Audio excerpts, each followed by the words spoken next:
Hi my loves, we will going to have energy reading of your love connection. So dito we will going to ask kung ano pa ang meron doon sa love connection nyo. Maybe ayun nga, meron nga kayong space right now. Let's see the energy first. Yes, may initiative dito. Set off, strive for and be optimistic. Dito may loves, may pag kasi lumilito itong black hole na to, parang alam mo yung black hole, pag parang walang kapupuntahan, pag tinitigan mo ang black hole my loves, hindi ka sigurado, sobrang dilim.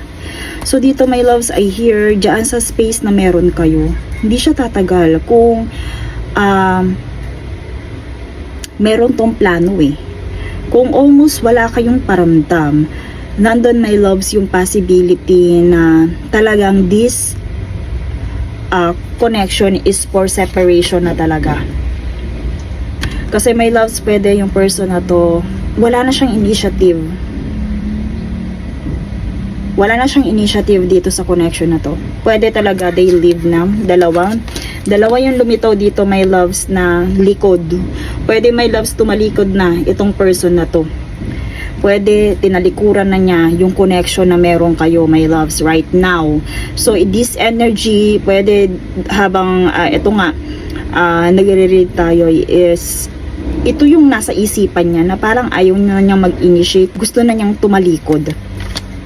So this means my loves na that's why parang mahirap i-approach itong person na to kasi they are very unpredictable.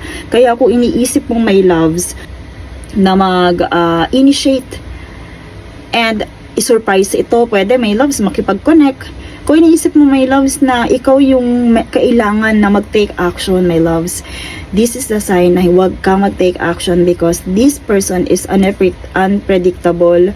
Hindi siya nagpapakita ng sign because wala siyang plano. So dito my loves, the black hole, kung titingnan natin, parang wala kang makikitang future or liwanag dyan. Okay my loves, let's see more confirmation about this connection. Nagkakaganyan or anong meron? Let's see, set off. So dito my loves, pwede one of you are very optimistic pa rin. Pwede merong may gustong mag-approach, pero this reading is a sign na wag mo munang ituloy because eto, biglang umano dito my loves. Pwede ito ding person na to may itinatago sa'yo. Pwede may itinatago siya. Look the rose in their back. It's either feelings ang itinatago niya or meron siyang literal na itinatago. Kasi my loves dito, lumitaw din yung secret. So, kumbaga, pwede may loves na iyon din ang maging dahilan kung bakit dito sa sa death card na to, yung pang-iwan na to, yung pagtalikod niya dito sa relationship na to. Pwede because of that secret.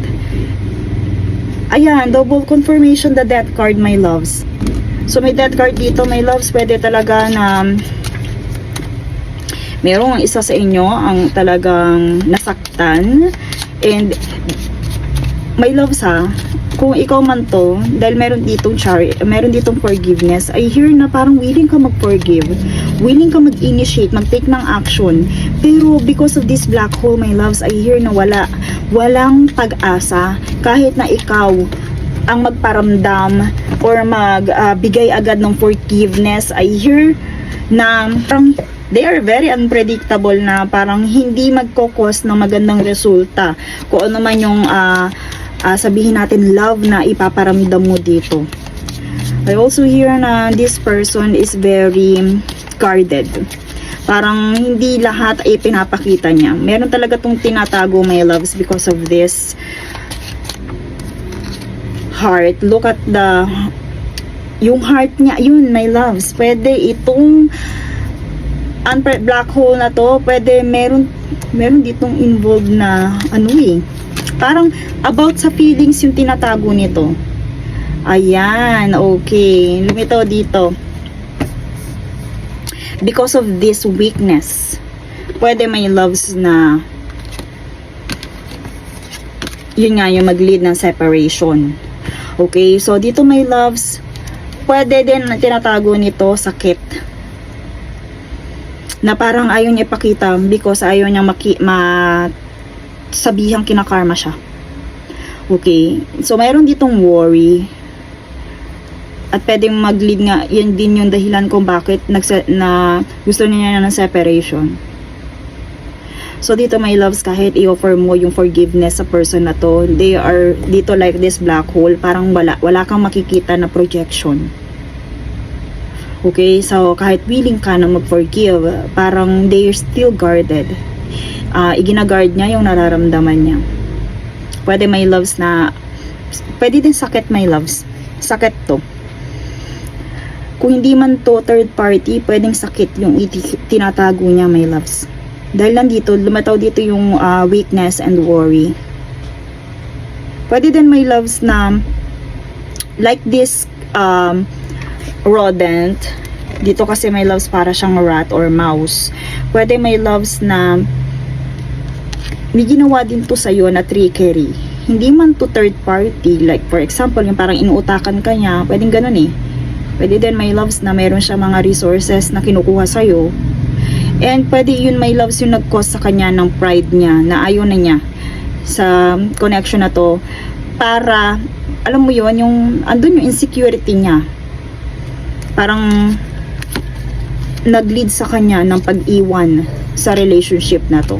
Let's see more clarifier kasi meron dito dalawang death. Anong ibig sabihin ng dalawang death na to? Let's see. Okay, may lumitaw ditong ascending, obstacles.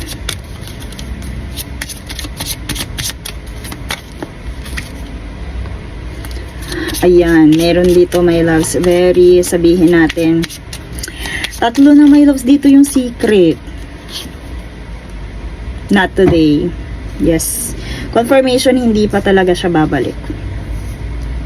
Because dito nakatapat sa black hole my loves na kumbaga dito my loves is like this card, parang hindi pa niya pinapakita, not showing hands, hindi niya ino-open up pwedeng sayo sa lahat, sa buong tao, kung ano yung mga possible na mangyari sa buhay niya. Pwede may love plans, pwede another love, pwede kung ano nga yung weakness niya, pwede sakit din my loves. So dito, they are too risky to approach. Kumbaga, parang para sa'yo sa part mo, sabi ko nga kanina, pwede kahit magpakita ka ng forgiveness sa person na to, hindi pa rin nila ipapakita kung ano tunay nilang nararamdaman. So dito my loves, I hear na meron learning dito. Andun yung realization, pwede my loves na ma-realize nito na obstacles lamang ito. Kung ano man yung naging dahilan ng sadness na to, I hear na meron naman ditong ancession, gagaan din yung connection ninyong dalawa. So I hear this relationship parang hindi siya yung parang kagaya ng ibang connection na parang meron pa talagang something sa inyo. I hear this relationship is parang instrument lang for you to ascend, to prepare for something greater than this love. Parang kumbaga meron pang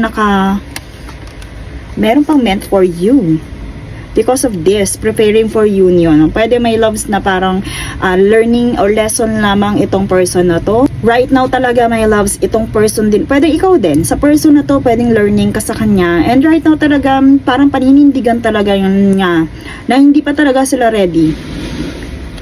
Dito may loves, pwede kung galit to sa'yo, paninindigan nila yun. They're still angry.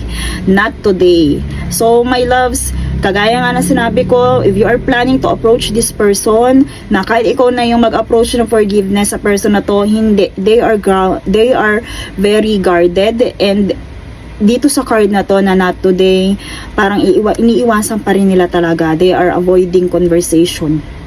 So, in other words, they're avoiding calls from you. So, na-hurt mo ba talaga yung person na to, o talagang meron lang siyang parang strategy lamang niya yun dahil meron siyang iniiwas na ma-discover mo or iniiwas na malaman mo. Okay? So, let's see message from this person. So, since na meron siyang ina-avoid, ano yung gusto niyang sabihin sa'yo? I think so, yes. So, meron ditong lumitaw na I think so, yes. Light, my loves. So, dito, after this black hole, I hear na magkakaroon din ng clarity. Pero this time, my love, sobrang dilim pa. So, pwede din, my loves. Sila mismo yung nasa black hole and wala silang plans. Wala silang nakikinita na kahit ano. And I hear they need light right now. Pwedeng ganun, my loves. O, ito ang kailangan nila para sa clarity. I worry about us. So, pwede may kinalaman din talaga dito yon sa insecurity. Ayan o.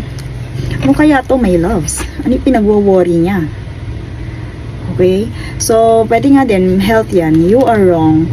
So, kung ano man yung iniisip mo about them, pwedeng hindi iyon. Hindi iyon yung tunay na dahilan. Dahil nga dito, ang dami niyang isinisecure, ang dami niyang secrets. Pwedeng yung iniisip mo about them is hindi talaga iyon. So, tingnan natin. Ano ba ang meron dito sa worry? Pera ba ito? Love connection ba ito?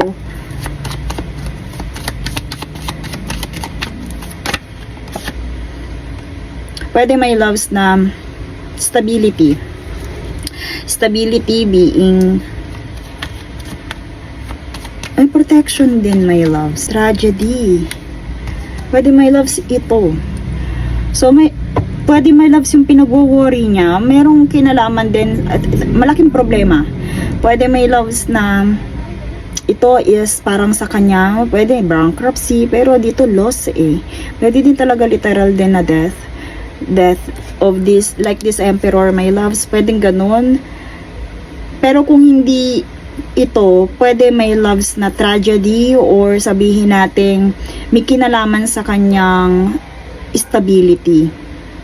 Sa kanyang may kinalaman din, may love, sa kanyang lakas.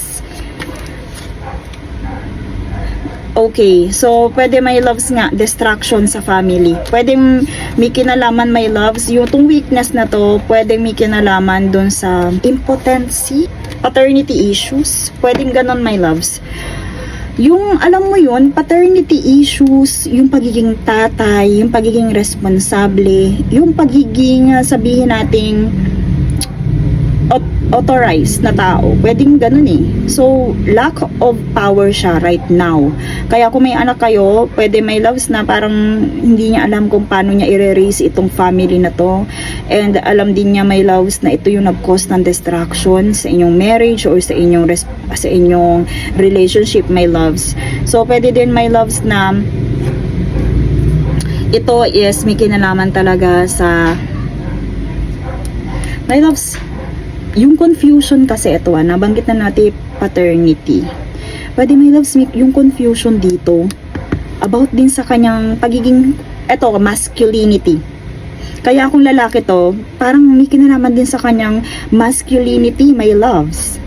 So, nabanggit ko kanina impotent, di ba? Yung parang, pwede may loves ito, may distraction sa mismong sarili niya. Okay? Yung parang kinu-question niya ang sarili niya, my loves. Pwede ito yung ginaguard din niya right now. That's why, kung iniisip mo may third party, parang hindi iyon eh. Kasi my loves, dito distraction talaga siya. Parang gulong-gulo siya sa isipan niya.